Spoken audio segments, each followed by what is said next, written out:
merecemos tener autoridades que den la talla. Tenemos hoy la tercera jornada de este segundo bloque del debate. Esperemos propuestas serias y viables para los próximos años. Y hablando de ello, estamos en este bloque de elecciones y tenemos a Humberto Díaz, candidato al Parlamento Andino con Perú Moderno. Él tiene el número 15 y está con nosotros la tarde de hoy. Bienvenido, Humberto. Muchas gracias por estar aquí.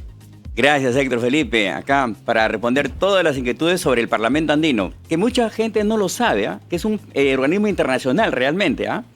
Me quedo así emocionado porque pregunta boca de jarro. O sea, ¿qué hace un parlamentario andino? Porque si es difícil entender qué hace un presidente, es difícil entender qué hace un senador y un diputado, un parlamentario andino. ¿Cuál es la labor que realiza? Claro, mira, cuando me invitan a participar en política, yo tengo 68 años, entonces yo hago máquinas, construyo, he inventado varios sistemas que me han permitido, trabajar y producir. ¿A qué te dedicas tú, Humberto? Fabrico máquinas de acero inoxidable para la industria alimentaria. Qué interesante. Entonces he hecho varias cositas que me han dado bastante, éxito. ¿Ya? Pero bueno, pero ahí es cuando me invitan y claro, me proponen y yo...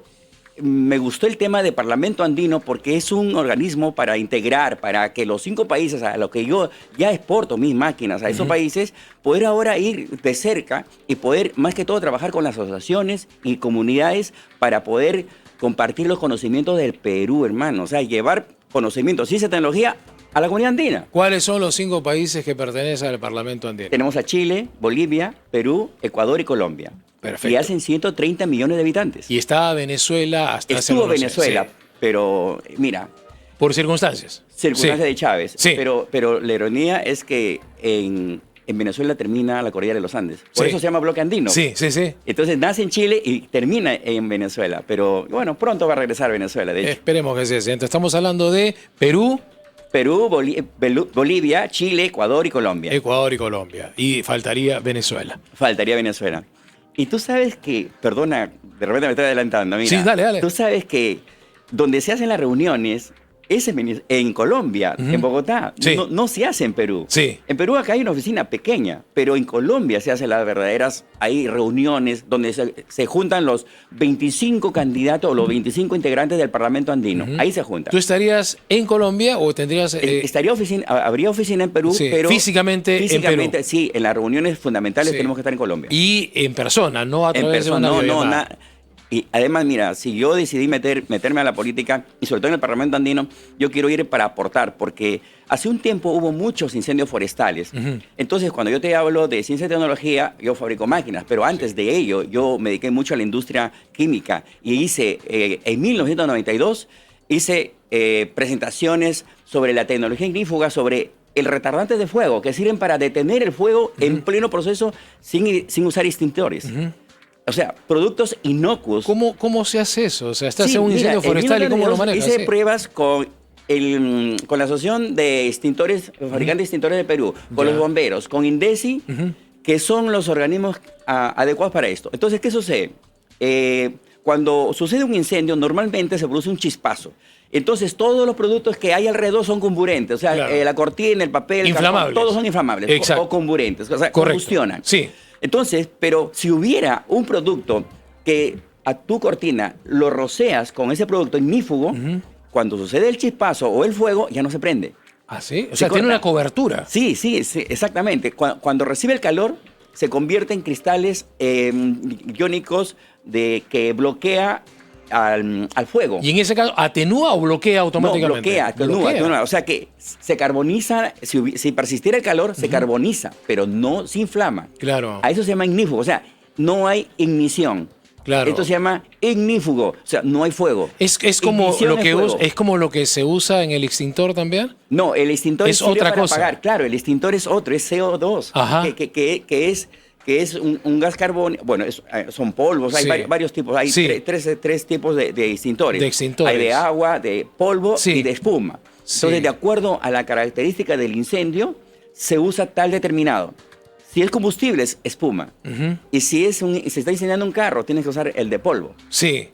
Entonces, eso es lo que se... Claro, dependiendo el lugar de... Y agua para los incendios de casas, donde... Que yo me imaginaba los bosques. un incendio forestal, una avioneta, Ya, ¿no? ahí es donde Rociando agua. entra mi producto ignífugo. Ahí. en el agua, combinado con el agua, Ajá. se rocía todo un bosque. Sí. Y cuando se llega a hacer contacto con ese material pues caliente que Sí, está ardiendo, sí. Se vaporiza el agua, pero los cristales o sea, se forman un bloque sólido, una partícula. Se adhieren a la fibra que se está combustionando o quemando y se corta. Ese cristal comienza a soltar nitrógeno. Y el nitrógeno es un gas inerte. Bloquea el ingreso del oxígeno para que siga la combustión. Para que haya un fuego necesitas oxígeno, necesitas calor Sí. y necesitas el material que se está quemando. Claro. Si bloqueas uno de esos dos, ya no hay fuego. Es como cuando cortas la corriente eléctrica. Claro. Ya no hay corriente. Mira qué interesante, una clase de química pura, hermano. Contigo. Y entonces, pero eso es lo que yo quiero aportar. Mira, Sí. mira, Héctor Felipe, ¿te acuerdas que hubo hace incendios acá en Cusco esto? Sí, no hace mucho. Mira, en Sí. mis redes comento, pero por favor usen esto, usen lo otro. Nadie me da bola, hermano. O sea, mira, cuando eres un NN, nadie te da importancia. Si yo llego al Parlamento Andino, ya como parlamentario andino, voy a convocar, voy a hacer sesiones. Yo voy a hacer que el Parlamento Andino sea conocido. Mira, estoy seguro o sea, que alguien, la después, gente lo escuche. Mira, te digo, después de esta conversación, mucha gente va a reconocer tu trabajo, en esa parte por lo menos, Mira, y te va a permitir quizás llegar al Parlamento. Que Desde es tu, 1992 que tu yo idea. introduje esto y tengo las pruebas, tengo ahí las entrevistas. Ahí está, te he traído, si quieres, en mi historial está ahí para que Sí, veas lo vamos las a fotos revisar. de 1992 cuando salí en Canal 2 mostrando el fuego y cómo evitaba que se incendiaran las casas. Luego, mira, hace poco hubo en Chile también. Comenté, muy poca gente sabe, parece mentira. Y eso con se la hubiera podido modernidad. utilizar en el centro de Lima hace unos Totalmente. meses. Mira, estos que incendios pasó se lo de reviven, los almacenes. En los incendios que se reviven. ¿Te acuerdas que siempre hay, ya apagaron el incendio? Sí, y después se reaviva. se reavivó Sí. el fuego. Eso se evita con esta tecnología. Claro. Los bomberos lo saben, pero no Claro. sé por qué no lo usan. No Claro. lo usan. Yo, mira, en la época cuando yo hice la demostración estaba el general Tubino. Sí, Tubino, él es Tubino. Permíteme, inclusive el viento genera también que se revive el fuego, ¿no es cierto? Claro, el viento, porque Claro. es la energía, es el oxígeno que está Claro, entrando. claro. O sea, el viento es rico en oxígeno, pero el tema es que cuando bloqueas uno de esos elementos, el calor, el oxígeno es el viento o el aire. Correcto. ¿Ya? Y el material comburente que está ardiendo, El fuego. ya lo bloqueas, lo Neutralizas, aíslas, sí. es como que le hicieras un domo. Sí. Lo bloqueas, lo Lo bloqueas. encapsulas. Así es, exacto, como un Claro, escudo, como un claro. escudo, como una Claro, lo una capa. extingues. Es una capa. Lo así es. extingue. Por eso Así se llama, va por eso se llama extintor, no extinguidor. Hay gente que le dice extinguidor y no es extintor. extintor. Para así explicarlo es, bien. Así es. Eso es cuando se trata de los clásicos extintores. Claro, los que vienen en estos Y los productos ignífugos envases rojos. no vienen en extintores. Y una pregunta para terminar con este tema, me parece súper interesante para ir con tus propuestas. Estos elementos tienen que siempre tener una revisión, ¿correcto? Si hablamos de los extintores. Si hablamos de tu producto del que tú estás hablando, ¿tiene también una regulación? No, porque... ¿O no expira? No, no expira. Mira, yo tengo mi producto desde 1992, hasta el día tengo saldos, y lo uso y lo reuso, y funciona. Y sigue funcionando. No hay que venció, yo me quedo anonadado, porque yo realmente descubrí en esa oportunidad, porque hubo los incendios en Mesa Redonda y Sí, esas cosas, porque sí. en Lima Centro siempre son muchas casas antiguas, son de quincha, Sí, madera. sí. Entonces ya era hora de que se usara pues productos ignífugos, no solamente para ir a apagarlos, sino para prevenir el incendio. Y ahí es cuando investigo, hermano, cuando todavía YouTube, cuando no había el internet, investigo en esa época, me escribí en la biblioteca de Indecopi.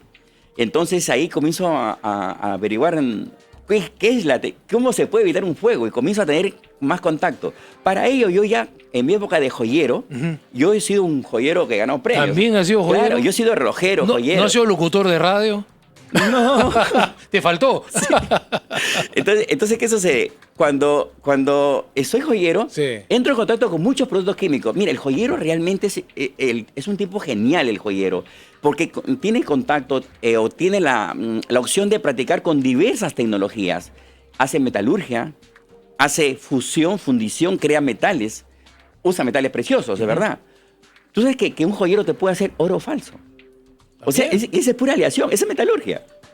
Hoy día que el oro está carísimo, mira, $4,000 una onza. ¿Te pueden increíble. engañar con el oro también? ¿Cómo? ¿Te pueden engañar haciéndote Sí, una claro que prenda, sí, claro. una joya que no es de oro y Sí, vendértela sí. como tal? Sí, claro. Sucedió hace mucho tiempo cuando empezó el Goldfield. Cuando el oro Claro, comenzó a subir claro. y apareció un oro que llegaba de Estados Unidos, El que le era llamaban una de, chapa. de 14, creo, el 14, enchapado, sí, ¿no? decían oro Golfi 14K. Sí.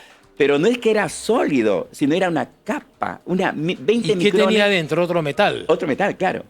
Ese metal interno, eso lo sé hacer yo. Hicimos mucho cuando, mira, el peruano es tan hábil, no solamente yo, todos los peruanos tienen una habilidad, y los joyeros sobre todo.